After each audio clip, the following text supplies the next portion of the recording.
Alright, magandang umaga po sa inyong lahat mga kababayan, Batang Maynila to it's.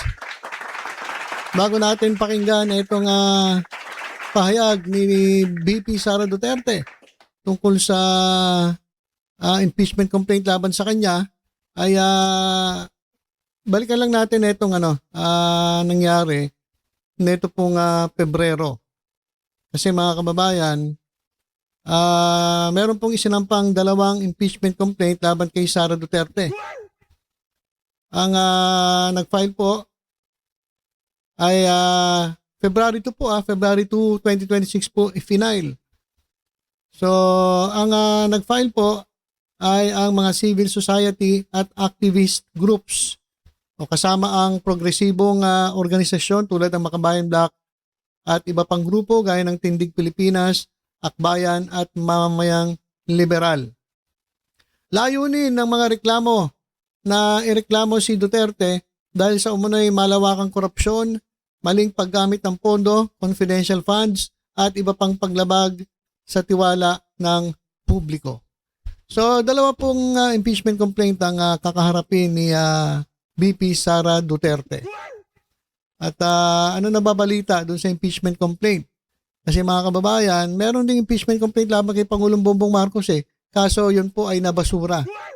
Kung masaman sa sufficiency in form, pagdating po sa sufficiency in substance ay bagsak po. Doon po sa Committee on Justice, House of Representatives. Kaya wala pong iaakyat na impeachment complaint sa Senado. So wala pong impeachment trial na mangyayari tungkol sa impeachment complaint laban kay Pangulong Bongbong Marcos. Pero etong kay Sara Duterte, hindi pa man nakakarating sa Committee on Justice ay talaga pong pinag-uusapan na. At mismo si Sara Duterte ay nag-react na, mga kababayan. So, ewan ko kung kinakabahan ba to. Kasi mga kababayan, ang impeachment complaint po ay numbers game. Ito po ay political proceeding. So, kapag may numero, meron kang kalalagyan. So, ito po si bago natin pakinggan si Sara Duterte, ito pong si Tito Soto ay naghahanda na. So wala pa po sa Committee on Justice, ito nga Senate ay naghahanda na.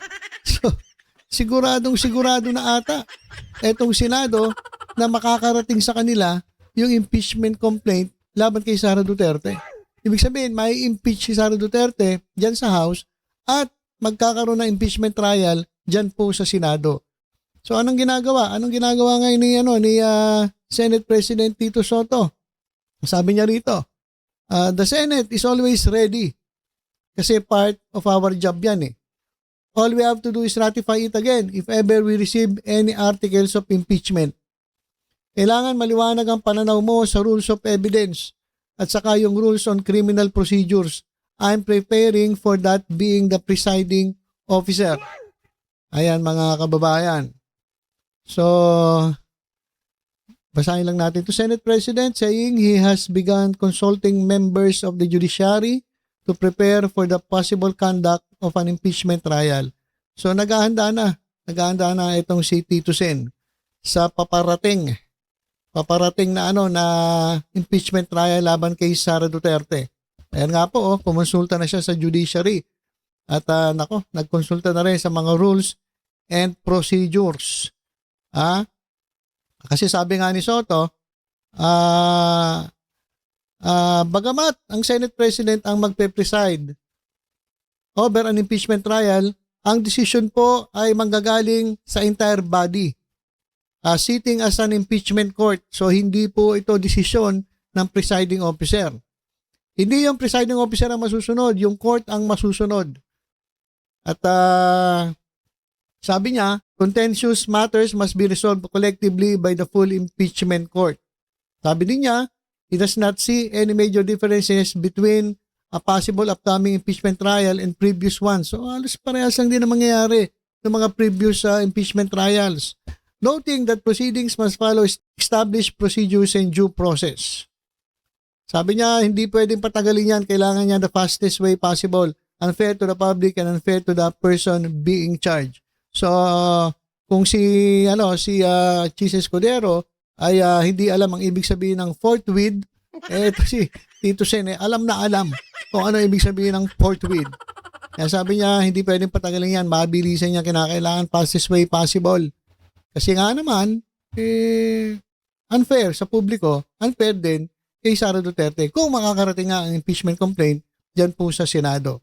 So yan mga kababayan, ito naman, pakinggan natin kung ano ang balita dyan sa House of Representatives tungkol sa impeachment trial ni Sara Duterte. Pakinggan po natin si Congressman Luis Tro na chairperson ng Committee on Justice dyan po sa House. Yung pong gloomy na panahon, Kong Jenky, ito po ay magiging gloomy din po ba kapag nagsimula na hubang sipatin yung impeachment complaint laban sa Vice Presidente? Kailan ho ba nyo maaaring gawin po yun, Kong Jenky? Well, actually, we're just waiting for the plenary to refer to the Justice Committee the impeachment complaints, no? Yeah. Kasi definitely, hindi naman kami pwedeng gumalaw kung walang referral, no? Yeah. And based on news report, na-transmit na ni SecGen, papunta kay Speaker. Yeah. So si Speaker naman, he has a period of 10 session days Ayan na. to include it in the order of business of the plenary, and then from the plenary, 3 session days papunta sa Justice Committee. You know, we're just waiting, Tony and Rica, no? But as soon as makuha ng Justice Committee yan, ma-receive ng Justice Committee, we are giving our assurance to the Filipino people na we will act right away on the referral para ito ay mapag-aralan na ng mga miyembro ng Justice Committee. And certainly, kung ano yung naging parameters, kung ano yung naging procedure sa impeachment complaints against the President, we will be adopting the same thing pagdating sa ating pag-aaral at deliberation dito naman sa impeachment against the Vice President. Yung sa punto ng impeachment laban sa Pangulo, hindi naman ho din kinailangan na ang Pangulo mismo ay humarap sa komite para ilahad ang panig niya or depensahan ang panig niya. So wala na rin ho yun sa impeachment complaint laban sa Vice Presidente. Actually, Tony, the proper way to answer that is by sharing to our countrymen, no? Yeah. Yung proseso ng Justice Committee. Meron tayong 5 steps. One is determination of form. Second is one is determination of form and substance. Okay? So yun yung ginawa natin dito kay President, no? Yes. Nag-determine muna tayong sufficiency in form, pasado. Pagdating sa sufficiency in substance, Bagsak. medyo bagsak. Kaya ganun ang naging decision ng members ng Justice Committee, no? Okay. Pero on the assumption na pasado dito sa dalawa, Yes. we will be proceeding to step 3. And our step 3 is the issuance of notice to the respondent Ayun. so that he can file an answer to the complaint. File no? an answer, From the answer, pwede pang mag-file si complainant ng reply, and from the reply, pwede pang sumagot si respondent ng rejoinder. Sagutan. No? Dito rin sa step 3, correct. That's why ang tawag namin doon, responsive pleadings, kasi nagsasagutan talaga sila. Complaint, answer, reply, rejoinder. That's what's happening, no? Yeah. Although, And then, Kong Jinky, dito sorry rin- po, documents lang po pag dyan tayo sa replies na yan. Hindi pa po tayo... Sulat lang, hindi sulat harapan. lang, hindi harapan. Oo. You are correct. Dokumento lang ang aandar dun sa step 3. Responsive pleadings, and then they can submit their evidence also. Okay. Submission pa lang, hindi pa reception, okay? And then kung may affidavit and counter affidavit, they need to subscribe that before the Justice Committee, no? Dito sa step 3, we have to determine kung may sufficient basis ang impeachment complaint. If so, Yes. we proceed to step 4. Ayun na. Doon sa step 4, dito tayo mag-i-issue ng mga notices so that the complainant, the witness, and the respondent will be attending the hearing proper. Yung step 4, hearing proper na yon. Okay? So, makakausap na natin doon yung complainant, yung witnesses, and then we can send an invitation also to the respondent. Pero doon sa question, paano po kapag hindi dumating yung respondent? That is actually his prerogative. So pwede niyang no? i-forfeit that So, opportunity. Yes, pwedeng hindi siya umattend kasi itong kanyang presence naman sa hearing is part of his right to due process, no? Correct. So kung hindi siya dadating, ang tawag namin doon, waiver of his right to be Waiver. present in the hearing, no? Okay. Okay, so pag natapos yung hearing proper natin, proceed tayo sa step 5. What is step 5? the Justice Committee will determine whether or not there is probable cause that support the impeachment complaint. No? So yun, pagbubutuhan namin yun. Majority of all the members of the Justice Committee. No? Tapos ano man ang maging desisyon namin sa Step 5, kailangan namin yan isulat sa committee report. And then the committee report will be transmitted to the plenary subject to the approval of at least 1/3 of all the members of the House. Okay, sige. So that's the entire process. That's the process. All right. So thank you so much, Congresswoman, for that. Alright, so yan po, napakalinaw ng explanation ni Congressman Luistro. At pagkatapos po noon, kapag may numero, iaakit na po yan sa Senado para po sa impeachment trial. Kaya ito mga kababayan, si Sara Duterte ay nagsalita na at mukhang dito ay binabanatan niya si Ontiveros at itong Makabayan Black. Wala daw silang kredibilidad na mag-file ng impeachment complaint. O dahil daw sige nga, pakinggan natin si VP Sara Duterte. Assalamualaikum warahmatullahi wabarakatuh. Madayaw, umayong adlaw kaninyong tanan. Magandang araw sa inyo lahat. Ang impeachment complaint na inendorso ng akbayan ay isang papel na walang kalakip na kahit anong ebidensyang magpapatunay sa mga paratang na isinasaad dito. Hindi na ito bago. Matatandaan na ang impeachment laban sa akin ay naging sagot nila sa aking pag-alis sa gabinete. Isang hakbang na isinagawa dahil hindi na maipaliwanag ng Pangulo ang patuloy na pagkalugmok ng bayan sa kahirapan, dulot ng kanyang kapabayaan at bisyo. Okay, sandali lang, singit lang ako. Sabi niya, wala naman daw batayan, walang kumbaga papel lang daw. Ay di tingnan natin. Yan naman po ay dadaan sa proseso. So kung walang form, walang substance, katulad ng impeachment complaint laban kay Pangulong Bongbong Marcos, edi mababasura lang. Diba? Pero dapat si Sara hindi na dito yung sasalita. Kasi hindi naman social media ang titingin do sa complaint eh. Ang titingin sa complaint ay yung Committee on Justice. Pero ngayon pa lang nagpapalusot. Nagpapaliwanag na. Dapat ako magpaliwanag sa korte ka na magpaliwanag, Vice President Sara Duterte. Noong 19th Congress, binuksan pa nila ang isang Investigation in Aid of Legislation. Hindi upang lumikha ng batas, kundi upang magsagawa ng isang malinaw na fishing expedition para sa planadong impeachment laban sa akin. Paulit-ulit nilang ibinandera ang isyung Mary Grace Piatos bilang umano'y bahid ng katiwalian. Kahit na sa kabila ng lahat ng investigasyon ay wala silang naipakitang kahit isang direktang paglabag sa paggamit ng confidential funds.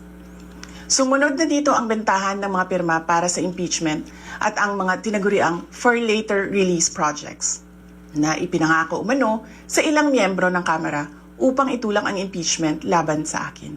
Mga pangyayaring mismong inamin na ng ilang mambabatas sa kanilang mga naging pahayag.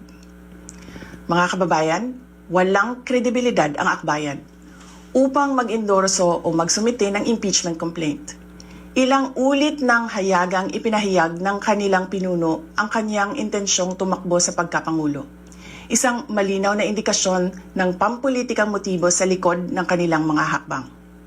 Huwag nating kalimutan ang makasaysayang talumpati noong Agosto 2024 ni Risa Ontiveros, kung saan malinaw niyang inilahad ang tunay na motibo ng akbayan bilang isang grupo.